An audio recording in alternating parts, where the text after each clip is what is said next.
সকালে ঘুম থেকে উঠে বারান্দায় একটু দাঁড়ালাম, দেখি বৃষ্টি হচ্ছে। বৃষ্টি আমার খুবই ভালো লাগে, আর গাছ তো শান্তি। বারান্দায় ঘুম থেকে উঠি, বারান্দায় গাছ না দেখলে আমার শান্তি লাগে না। তো বারান্দায় আসলাম, গাছগুলোতে অনেক দিন হলো পানি দেওয়া হয় না, তো একটু পানি দিচ্ছিলাম। এছাড়াও আমার ছাদে গাছ আছে অনেক, লেবু গাছ, তারপরে হলো লেমন গ্রাস, কচু শাক, পুঁই শাক, মিষ্টি কুমড়া শাক, পুদিনা পাতা, নয়নতারা, এরকম অনেক গাছ আছে। ওগুলোতেও আমি পানি দিই মাঝে মাঝে যেয়ে। তো বারান্দার গাছে পানি দিচ্ছিলাম। ওয়েদারটা খুব ঠান্ডা ঠান্ডা, বৃষ্টি হচ্ছিল, খুব ভালো লাগছিল। আমি দাঁড়িয়ে দাঁড়িয়ে উপভোগ করছিলাম আর গাছে পানি দিচ্ছিলাম। আর এটা হলো একটা বাবুই পাখির বাসা, তাল গাছে ছিল ঝুলানো, গ্রাম থেকে নিয়ে এসেছি। তো মাঝে মাঝে এখানে ছোট ছোট পাখি আসে, এসে এখানে মাঝে মাঝে বসে।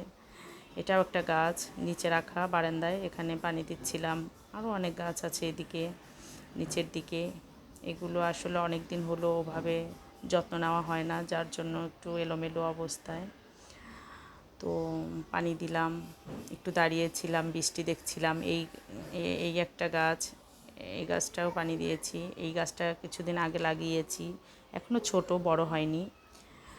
তো দাঁড়িয়ে দাঁড়িয়ে তারপর বৃষ্টি দেখছিলাম। আমাদের নিচে এখানে পানি পড়ছে দেখছি। এটা হলো একটা কাঁঠাল গাছ।